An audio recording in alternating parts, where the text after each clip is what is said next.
Hello, everyone out on the internet. Hopefully, you're catching me right now. My name is Scott Woods, and I am here on behalf of the Columbus Metropolitan Library and the Ohioana Book Festival. And we will be doing this segment here with Black authors entitled Black Stories, Black Voices. So it's a live panel. It's going to be awesome.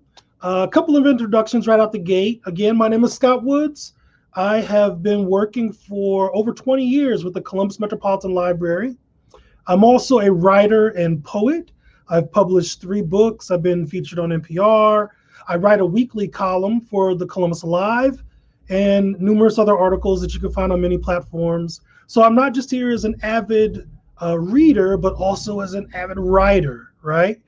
Before we kind of get into things, I have to introduce someone very special to this process, David Weaver. He is pretty much the person in charge at Ohioana, right? David Weaver joined the Ohioana staff in 2005. He became executive director in 2013. He's the author of Black Diva of the 30s, the Life of Ruby Elzy, published in 2004. His career in the literary and performing arts spans more than 40 years. 2 years after his book came out, he produced the first ever CD of rare recordings of Elzy, and it was featured in 2007 on NPR's Fresh Air. So if we could get David Weaver on deck, that would be awesome. Hey. And here I am. Hello, David. Hello, Scott. And thank you very much for doing this. And a big hello to everyone who is tuning in today for this program. First of all, let me say thank you on behalf of the Ohioana Library Association to all of the sponsors and partners who have made this event possible virtually. We were supposed to be at the Columbus Metropolitan Library main library last April the 25th. But of course, we all know what happened. So we just decided that we would go ahead and produce it as a virtual event, the first time we've ever done this. So we're grateful to everyone who has hung in with us. And I want to say a special shout out to all of our sponsors and partners who you can find listed on our website. But I want to say a special thank you to our presenting sponsor, Ohio Humanities, and also the Greater Columbus Arts Council, the Reinberger Foundation, and Honda. And a very special thank you to our festival host, the Columbus Metropolitan Library, and especially CEO Lozinski and his great team. And I also want to say a great thank you to my team at the Ohioana staff, who really are the ones who put this whole shebang together. And also special shout out to the Book Loft of German Village. And hey, today is Independent Bookstore Day nationwide. And we're delighted to have the Book Loft of German Village as our official bookseller. You can actually find copies of the authors that you're hearing today and throughout the book festival just by going on to bookloft.com. And a special thank you to our panelists today, to Lynn, to JL, to Debbie, and to JW. Thank you very much. And to Scott Woods for being our moderator. Black stories, Black voices. We need to hear them. We need to hear more of them. And more importantly, we need to respond to them by doing something. So thank you all again for coming. You can find the rest of the book festival schedule at the little link at the bottom of your screen. We hope to see you a lot this weekend. Thanks so much. And Scott, take it.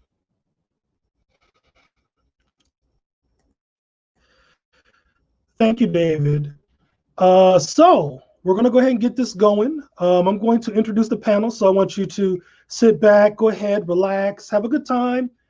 We don't get to see Black authors very frequently grouped up like this, so this is going to be a really dope hour. I personally have my drink ready. I have my Black Authors Cup, and so we're going to go ahead and see who's on this panel. First up, fourth generation, nationally and internationally recognized Afro-Latin storyteller and award-winning author Lynn Ford, who is also a teaching artist and workshop facilitator with the Ohio Alliance for Arts Education and other houses writing for young authors.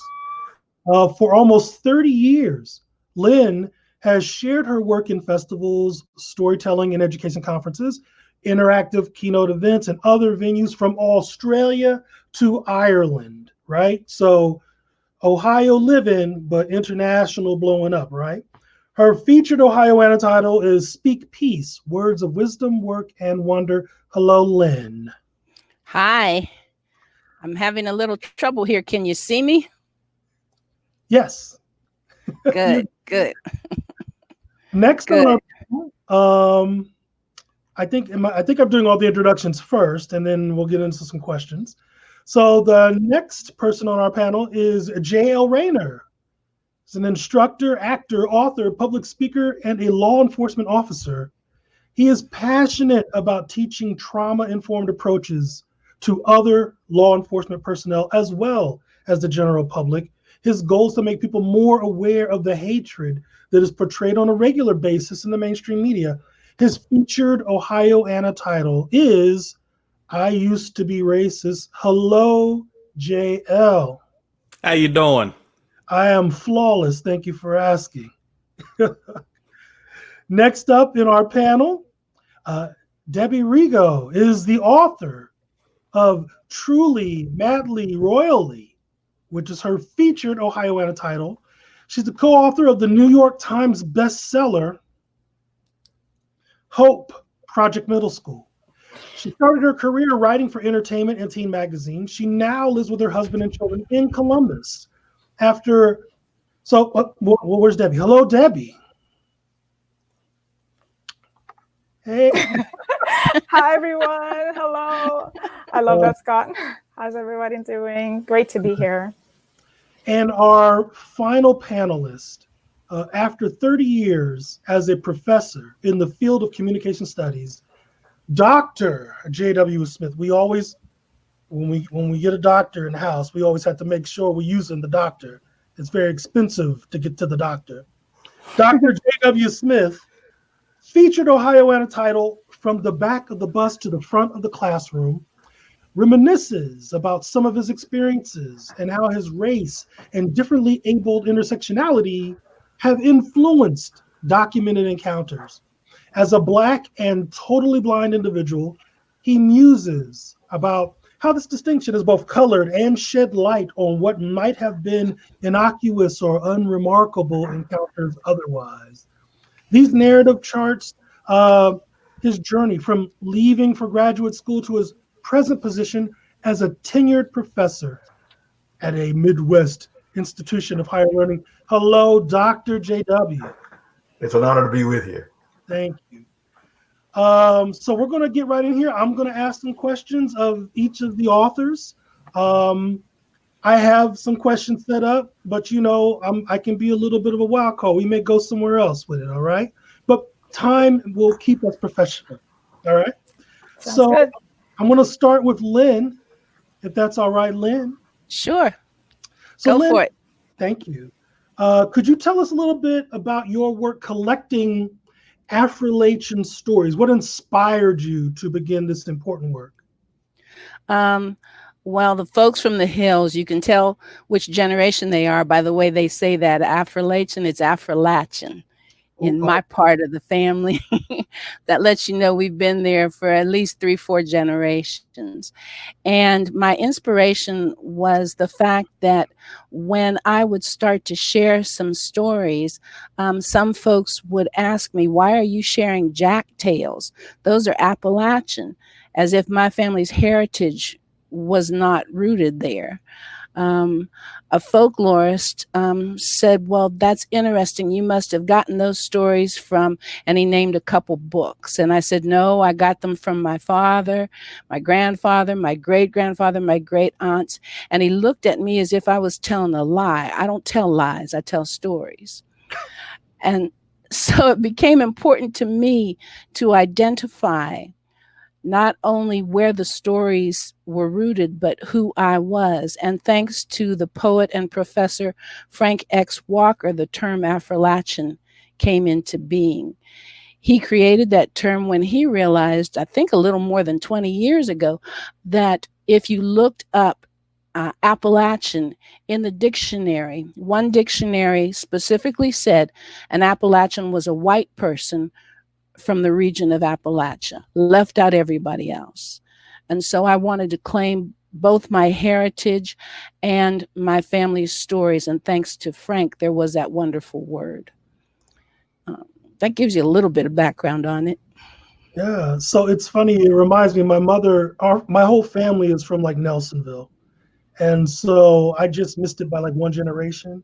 And so my mother has always been driving home, oh, you from Appalachia, you from Appalachia. So Thank you for putting that out there. Follow up, Speak Peace is a great tool for any peacemakers toolkit. What would you say to someone who wants to begin the work of peace in their community, but is finding that difficult right now?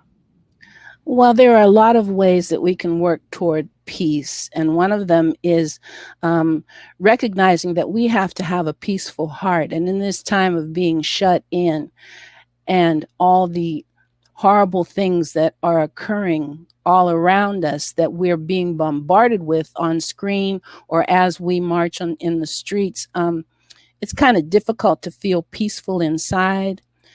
But for the sake of the generations to come, we need to let them know the same thing that our ancestors and elders let us know, that we can stand firm, that we can feel proud, that we do have roots, and that being a peace activist is not the same thing as being passive.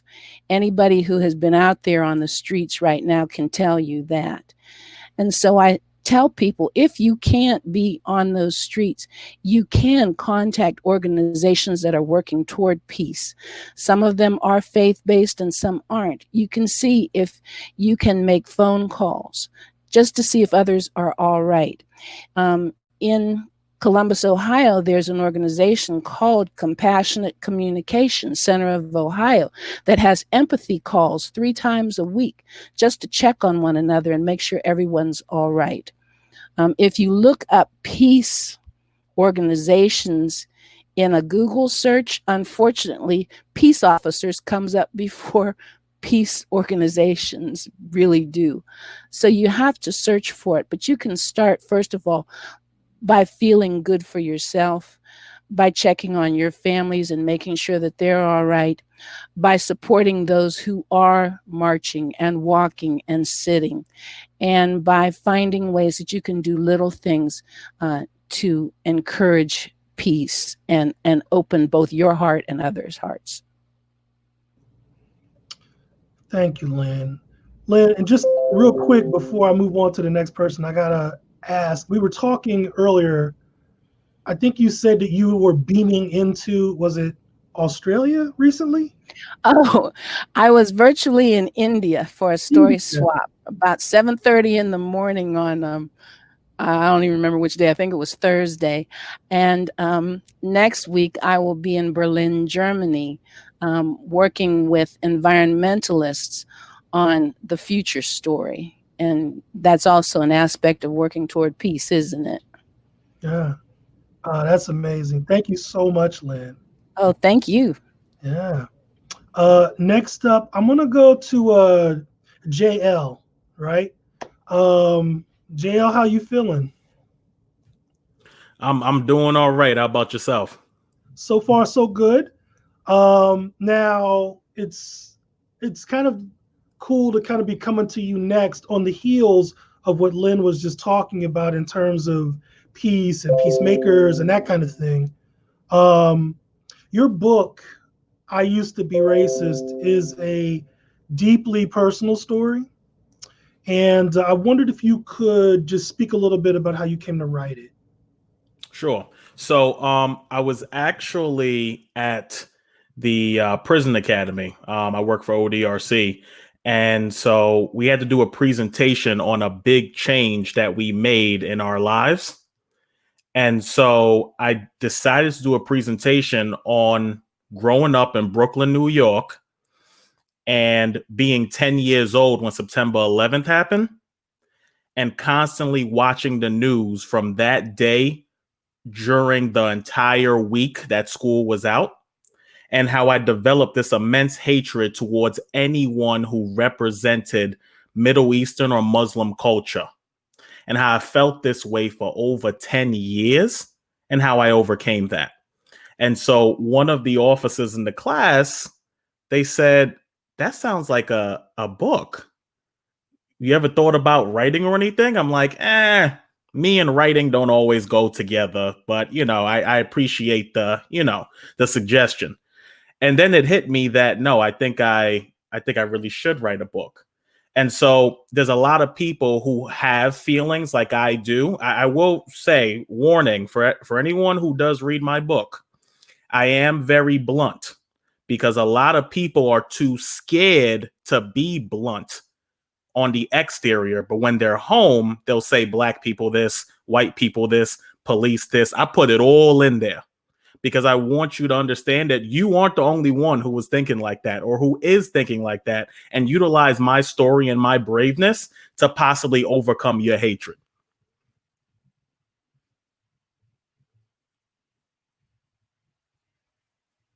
I want to follow that up, but I'm gonna get this other official question out before I start doing my little rogue questions, right? You said I was born and raised in Brooklyn, New York, but I grew up in Ohio. Are you seeing more similar? Well, first of all, if you could kind of break that down a little bit, but then are you seeing more similarities between Brooklyn and Ohio now, considering the events of the time? So what I will say is that the overall opinions of law enforcement are pretty consistent across all 50 states. When I initially put that, I was born and raised in Brooklyn, but I grew up in Ohio, I meant grew up mentally in the state of Ohio. Had I not been called a nigger, had I not been discriminated against simply for being black when I went to Bowling Green State University, I don't think I ever would have overcame my hatred towards the people who I speak of in my book. It needed to happen. I needed to be called a nigger. I needed to see a Confederate flag for the first time. I needed to feel isolated. I needed that to happen in order to change. So that's what that statement means. And as far as, again, it is that feeling is all across 50 states. And I will say that it is causing more of a divide in places, even like Ohio, because it's more black and white in Ohio. I know there's certain areas, pockets of Ohio where they have, I think if I'm not mistaken, Lorain, I've been told there's like a lot of Puerto Ricans. And I think in Columbus, is it Somalians? There's a lot of like Somalians and things like that. But overall, it's very black and white throughout the state. And so it seems as though, especially in recent times, I've seen more of a separation, especially just within my community. Okay. It's interesting. Like someone will hear what you're saying and they'll say, well, if you went to Bowling Green, which is out in the middle of like nowhere, then of course that happened to you, right? But I mean, I can tell you from experience that if you go to OSU in the middle of the city, that will happen to you, right? So, and then something else too, we had spoken earlier, and I had asked you, and I kind of want to ask you again, right? About, because I had come at you like, so as a police officer, and you were quick to clarify that you were a parole officer, not a police officer. Mm-hmm. And then could you speak a little bit about how what we're experiencing right now, how that's affecting the work that you do as a parole? Yeah. So it's funny that you brought that up, because ever since a lot of this has been going on, our departments have actually been saying, when it comes to speaking out, try to keep that to a minimum with the political climate. But I'll speak as an overall type thing. I will say that on a large scale, I feel as though the biggest thing that has been affected is decision making. we have certain protocols in place of what you can and can't do if you feel threatened. Okay. Unfortunately, with some of these shootings, there is no justification for, unfortunately, many of them.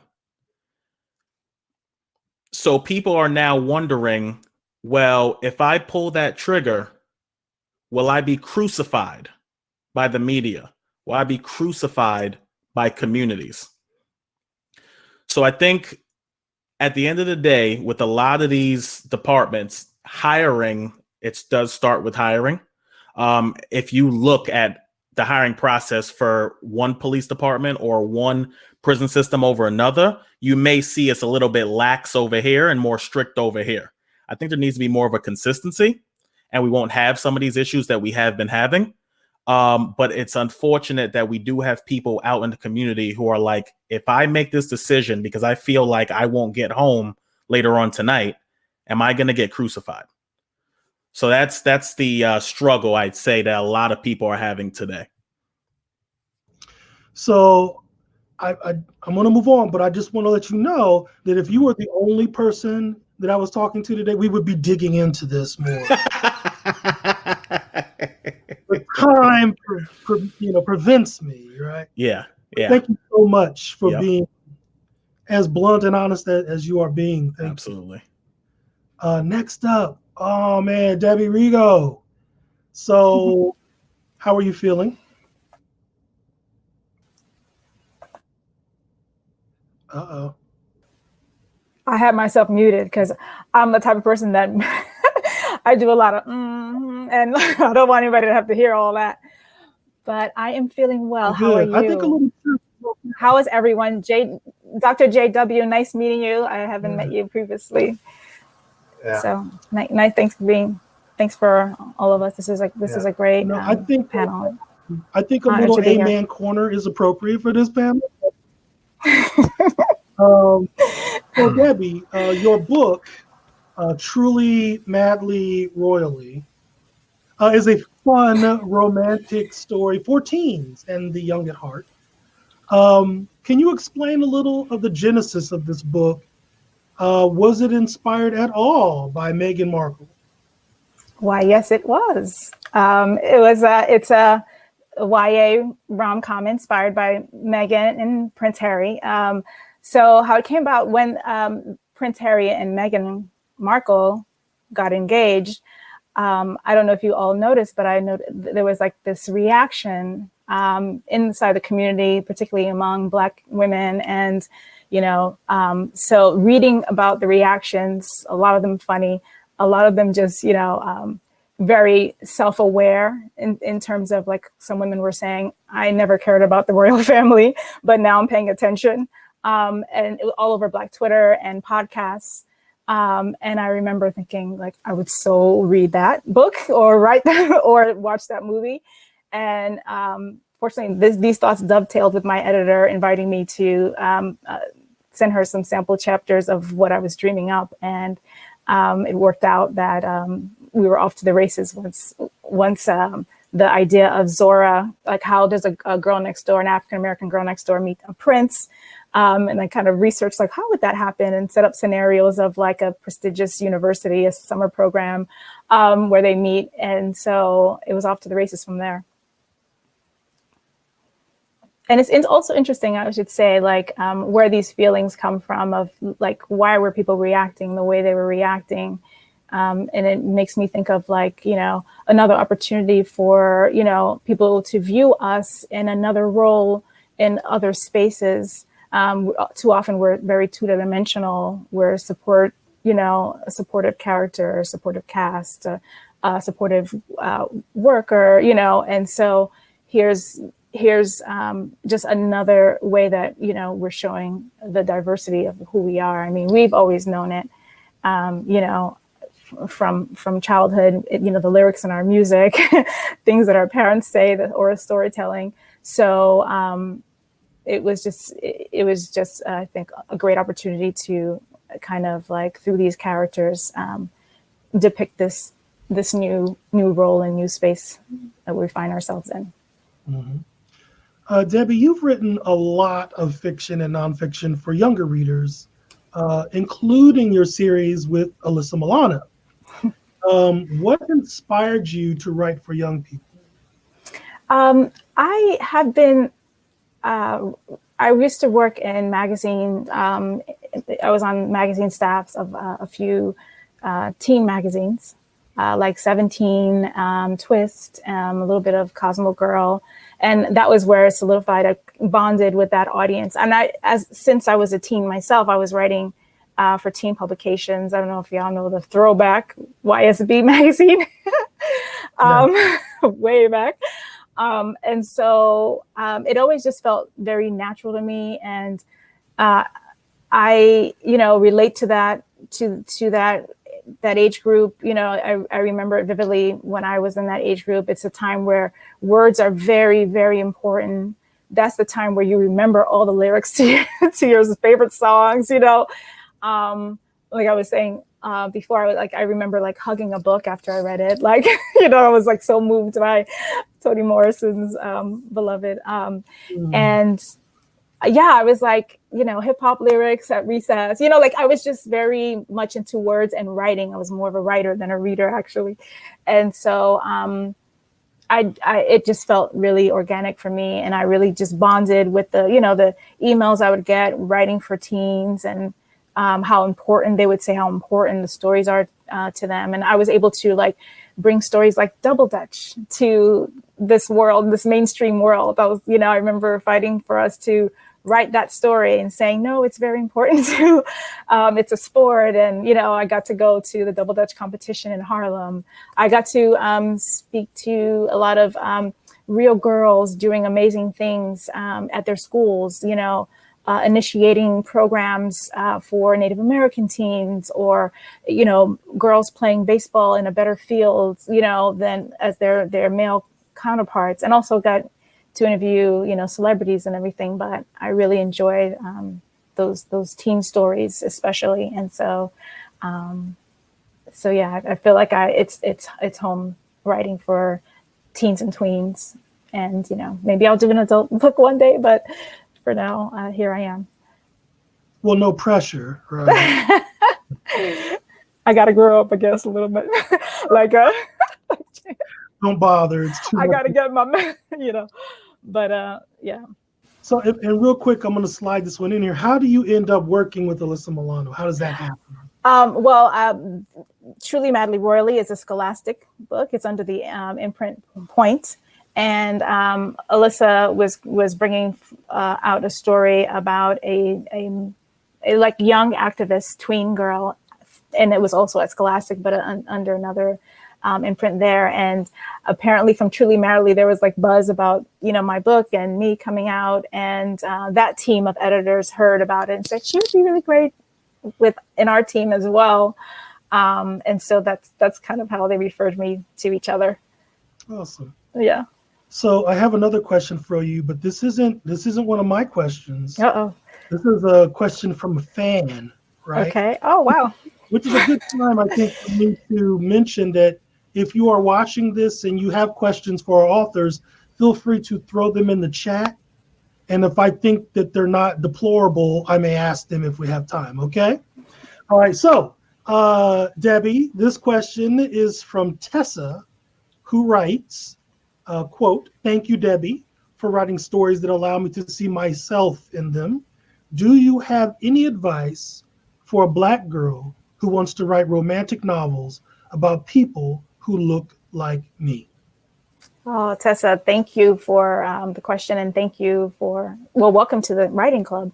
I would say yes, it's so important that we're centering our stories. And this is a wonderful time, Tessa, to be a part of this, because there are a lot of Black authors out there. You see everyone on this panel.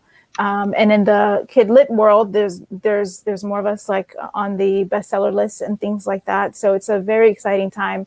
I would say, along with the typical advice you get about writing and reading, I find that podcasts to me are very helpful.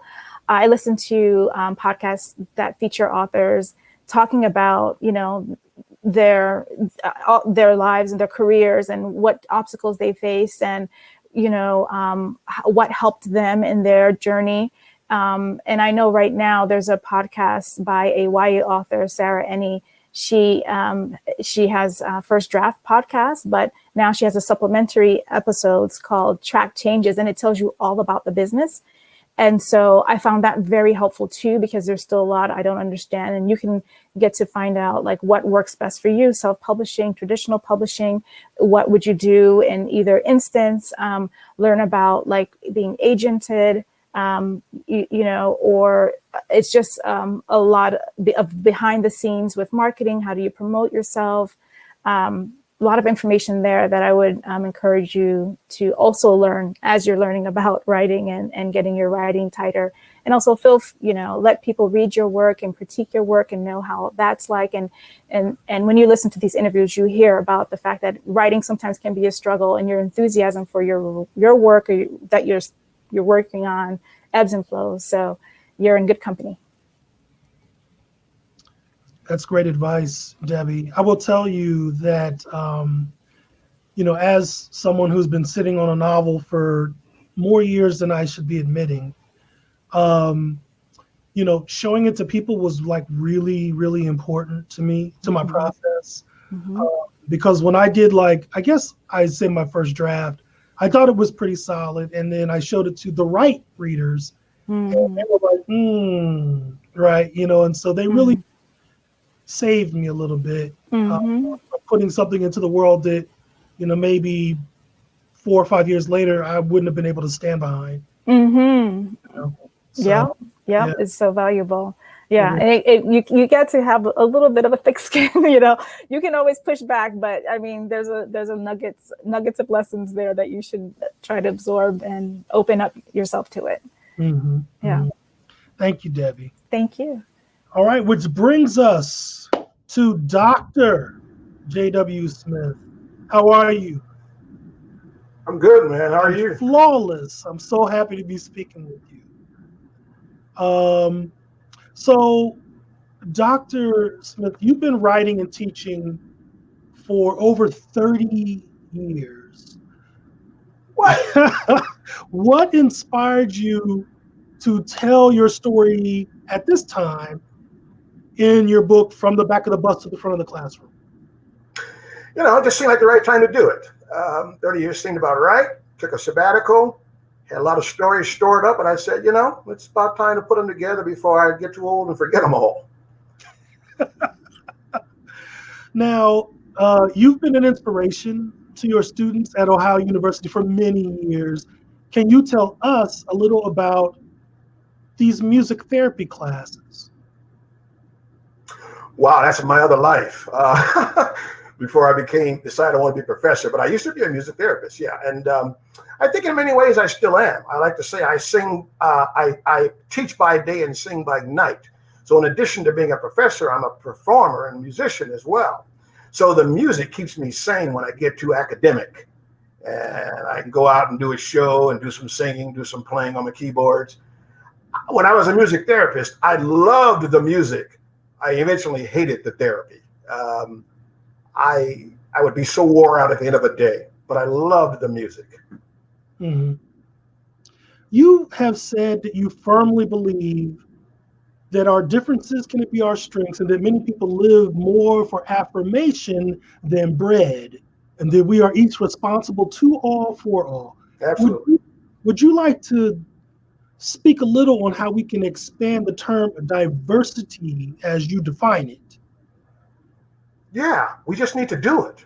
I mean, we just need to expand it. I'm troubled when the big D stands for small stuff, just race, ethnicity, and we limit it. If you had 30 white males in a room, I'll let that sink in, you could find diversity. That's how I look at it. Yeah. Have you, well, actually, I was getting ready to go back to an official question, but I'm going to back it up because that was too deep to pass. Please, sir, talk to me. So where in your mind does equity come into play here?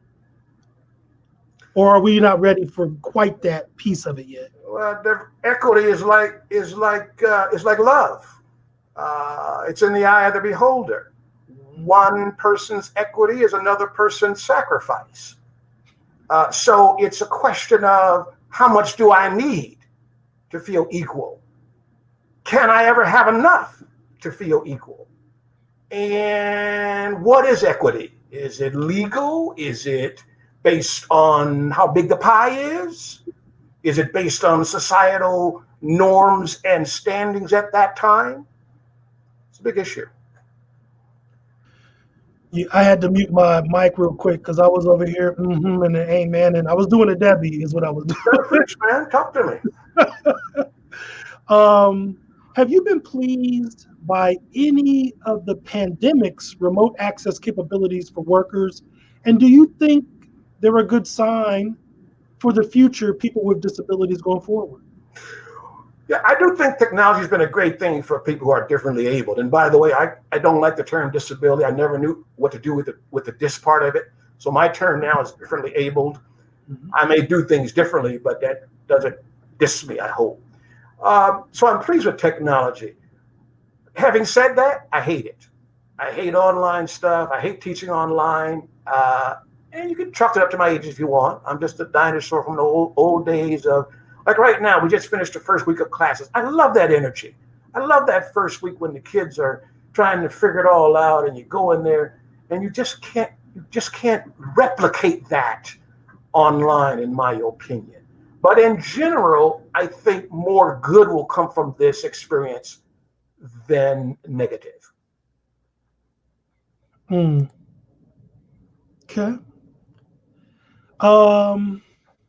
Awesome. So now I'm just going through my notes here to make sure I've got everything covered. That's all the stuff I had to ask, right? I think I kind of want to open it up and kind of get us all, since we're all here together, and kind of just engage. Can we all talk about a little bit about what our processes look like in terms of writing? And I'll let anybody kind of start that wants to start that. Well, I'll start since I was last in line here. Mine is different. It's like writing songs. My books come to me all at once, or they don't come at all. I write them in my head first. So this book I thought about for a couple of years, and I basically had it written in my head by the time I sat down to do it. It took about 3 or 4 months to do it, and that's what I knew worked best for me. While I got the floor, I wanted to say I really appreciate my brother J.O., I believe it is. I really appreciate not only his book, but his approach and his honesty. And I'll tell you why. I firmly believe that non-white people can be racist and more importantly, bigots. We just don't admit it. And I appreciate him so much for telling his journey. You know, it's funny, Doctor. I was at a presentation in Detroit, right in the heart of the city. Yes, sir. And I was crucified. Absolutely. I'm talking, you had like 30 people in the audience, and there were about 3 who, I mean, just lit me up. And you know what I did? You know what I did? I smiled. Nice. Right? And I said, listen, you are talking to a guy who was by himself in a whole cell block of 80 inmates who are there for life and have nothing to lose, right? So any animosity, any hatred you want to throw at me, I'm going to absorb it, and I'm going to hit you with love. You understand what I'm saying? Absolutely. And that's really the key of all this controversy we have is a lack of love. It's generalizing, but it's really a lack of love. And respect. Yeah. Yes. Respect for true difference. Yep. Absolutely. Yeah. So, Debbie, I'm kind of curious. We may have lost our moderator here for a second. So I guess. Oh, he's there. I hear him. Oh, you do hear him? Yep. Yeah. I hear him. Where you? Oh, I don't hear him at all. Oh, he's there. I am here for sure. Debbie, real quick, I'm going to wing you into this a little bit. So now, kind of the things that we're talking about. It would be remiss of us not to kind of acknowledge the moment and maybe how our work or our beings interact with that moment. Yeah, his picture froze on my end. And as artists, do you foresee incorporating what we're kind of dealing with now into work at the level that you're dealing with? Yeah, that's been a question that's been swirling in the author community, in the YA community on YA Twitter a little bit. Where do you go from here in terms of writing? Grounding your writing in something like the more present, what's happening. How is this going to shape your future iterations of your creativity? That remains to be seen. At the moment, I was working this summer. I was working on my book, revising my book that's coming out next year, and that it did not play. As publishing is kind of a long game a lot of times with your deadlines to the publication, to the release of the book, but it did not play in this. But what it did bring is and I appreciate the panel, and this shows how our diversity, because we even have a diversity of opinion, as you were saying, with whether Black people can be racist or what. There's a different diversity of opinion on, do you believe that to be the case or not? Which I don't, but what I do believe strongly in is love, and that's always the love that I have for my readers, my people. I always try to infuse a little compassion. And yes, when you write, even if you're writing, say, a rom-com or a coming of age story, there tends to always be a message in there. And the message that I bring is, I think of marginalized people, I think of Black people, I think of brown people, and I just always try to give them that representation, first of all, and then the diversity of representation, showing that we are not a monolith, and we come in all forms. We have all different ideas. In Truly Madly Royally, she's from a community that is they're all different sorts of characters in her community. There's someone that everyone on this panel would identify with. And I think that's so crucial and so important, just to keep driving that home, because what we've seen in the past month is the lack of compassion and the lack of recognizing us as human. A lot of times, there's more focus on, the loss of the damage to property than the damage of lives, the damage of family, the damage of the hearts. And so I just keep driving that home, that here we are. We're compassionate people. We are, and I center us. So I don't really try to explain. I write for everyone. Yes, I write for everyone, but I don't try to explain what edges mean. We always have to read through windows and instead of mirrors. Growing up, a lot of us,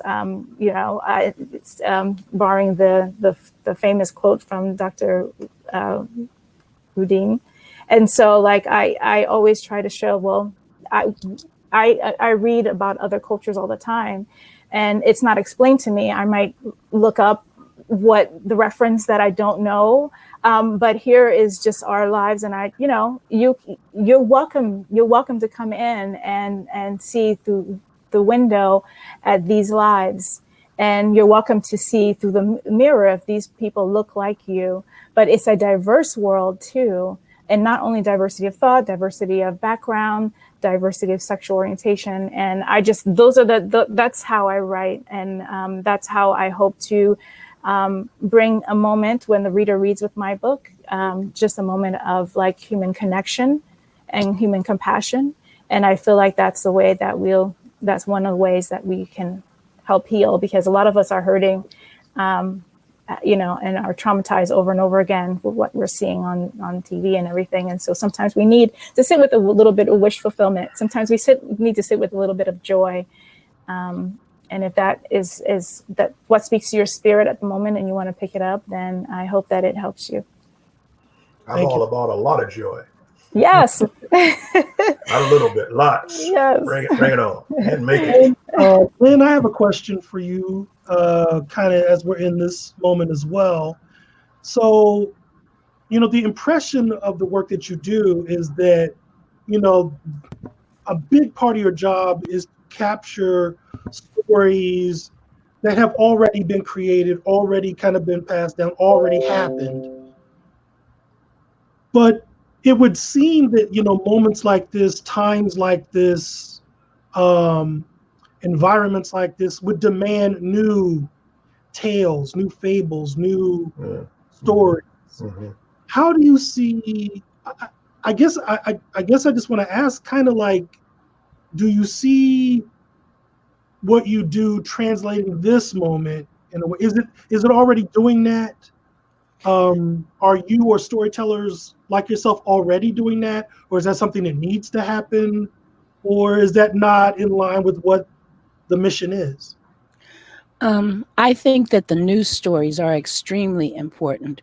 What's happening now is definitely essential for people to know, not just what they might see in a Twitter feed or on Facebook or from one point of view in the news. So, yes, I have found that I am telling more personal stories also, but I use either the personal story or the folk tale to which it can connect as a framework for something thought-provoking, for people to consider our times, what's happening now. And I think that's why I do get a lot of work as a storyteller. I honor my father and others by telling my stories, but I also honor and respect this moment.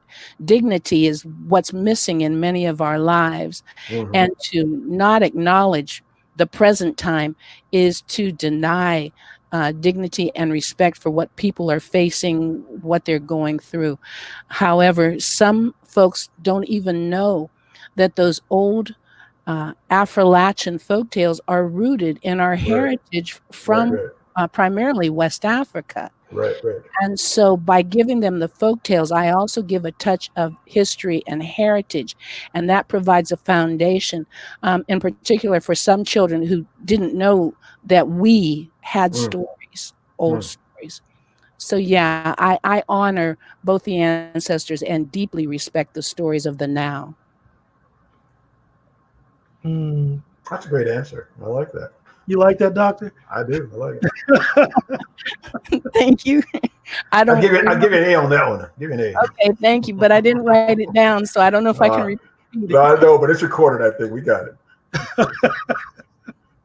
It's interesting, Lynn. I had a couple of years ago, I had been asked to write as part of a group, like reimagined fairy tales, right? So kind of like taking a contemporary issue and putting it into like the fairy tale or fable format, right? And so my particular offering was kind of a reimagining of the Three Little Pigs, but with gentrification, right? I found that particular project fascinating. They never got it all together, but it was a fascinating project to participate in. And so like that whole notion of, kind of taking the moment, throwing it into, the form or whatever the form, so to speak, to me, it was, it was edifying. It was cleansing. It was educational. It was a lot of things at the same time, obviously. Yes. And so I just I guess I wonder if there's going to be another one of these coming that Well, there is a second one already called Beyond the Briar Patch. The Briar Patch referring to a place that is thorny and could be problems, except for the ones who are born there and know it and can find the nutrition, those berries that grow in the black bush. We may have to go out into the world, but we know when we come back to our roots, we are nourished, we are sheltered, we are protected. So I titled that one Beyond the Briar Patch. Now that's the second one. And now I'm working on one that honors some of the folklore from the elder women in my family through essays. I'm not sure when it's going to be done because I get into the research and I just get lost in that. But people speak of superstitions, not realizing these are faith-based belief systems rooted in the heritages of our elders. And so I'm working on that now and hoping I find a publisher for it. Debbie, we had one question come in through the chat. I think we have enough time to get it in. I'm so wordy. I hope I'll be quick. Sorry. So most people can probably see it, but I'll just read it real quick, right, to give you a couple minutes to think about it, or seconds to think about it. As a YA author, using your Black voice, how do you feel about non-Black people who use Black voices in YA, such as Laura Halsey Anderson when she wrote the Chain series? I think it depends on the person. I don't know where I heard this quote from. If you guys know, you could shout out the name. But someone said something like, have you ever held? If you want to write about someone that is out of your culture, have you ever held a baby? Have they ever let you hold your baby? So it's like some people have a respect and a closeness and research and an understanding of the culture, intimate, on a level of that I don't. It depends on the author and how it is executed, and there have been controversies recently about the names are escaping me, but this is a Latin Mexican fiction story for adults that was praised by Oprah, and it turns out the author was outside of the culture. And sorry for forgetting, for drawing a blank now, but you can see the difference when it's. Sorry. Janine Cummins, American Dirt. Yes, American Dirt, Janine Cummins. And so, as long as you're willing to listen to the community, in that community, they were very clear about why they found that book offensive to that community. There were examples of the things the author said that, maybe like a fruit that she carried that they're like, we would not eat this fruit and make it like a delicacy. It's not a delicacy, just the understanding of it was all off. And so I think there are ways. It depends on the author, and if they're making the person out to be a caricature, the culture out to be a caricature, or if there's a deeper understanding and a deeper, and if they're writing like we always say, like writing with compassion, and writing from the heart. So I think it's sometimes it's you know it when you read it, but I'm no means a scholar. So if any of you have any other opinions about it, but I just know it when I see it, if it's right or wrong. And I write about all the cultures myself. Like I tend to always have a Filipino person in my story because they're the one people that would never call me nigger. They were never I always found love from them, and from that community. And JL and I are from similar we're from similar backgrounds, similar area of the world, of the country, from being from Brooklyn and Jersey, and so we know about a lot of different cultures. And so that was one of the I felt it from every culture, particularly being a Haitian person and an African American. I feel like I'm bicultural, and so I definitely have a spidey sense up, and I know it when I see it. And it's actually funny that you brought that up, because that's the type of discrimination I was used to growing up. Yeah. Jamaicans not liking Haitians, Puerto Ricans not liking Dominicans, Chinese not liking Japanese. So to come to Ohio and get that Mississippi burning racism, I was like, whoa. Yes. I was like, yo, it's 2009. This is still going on. Yes. So your journey is one I can't wait to read about, because I love that raw, you know, you got that Brooklyn sensibility and you're just telling it straight up, and that's your experience. And I feel like it's so important for us to hear. And so like, yeah, that's our experience. And so I've developed a sense that I know when I see it, and the scholars, you know, probably have a more organized point system of like when it works and when it doesn't. But just like I'll get on the dance floor and get down, but I'm not trained. I'm not trained dancer. Yeah. So if the doctor would like to say what he thinks, hope that answers your question. Well, I think that brings us squarely into our time. Oops. That's okay. No, you're perfect. You're perfect. So, real quick, I just want to thank everybody, the entire panel, Debbie, Dr. JW, Lynn, JL. Thank you so much for being here. This whole panel, this past hour, right, has really felt kind of like the Black Panther premiere, right? It's been very dope and very affirming. So hopefully everyone who tuned in got something out of it. I don't know how it's possible that they couldn't have, but I want to thank all of you for coming into this rarefied space, right? Especially as Ohio writers, right? Like we certainly don't get to commune very often as Black Ohio writers. And so I thank Ohioana for making that possible, and Columbus Metropolitan Library for inviting me on the clock to come do this, right? So that's awesome. Thank you, Scott. Thank you. Thank you very much. I'm not sure if anybody else needs to kind of tap in here, like David or somebody, but I'll give them a second to see if that needs to happen. We have to get together, guys, after when the coast is clear. Yeah. Sending love to you all. Absolutely. All right. Okay, well, I think that might be it then. All right. So much. Yeah, thank y'all so much. And if anybody's watching, there's a link at the bottom of the page. You're welcome to look at the rest of the festival schedule online. Yep. Thank you, everybody. Thank you. See ya. Take care. Bye. And thank you, everybody that came in. Yeah, Yes, thank thank you. you. Absolutely.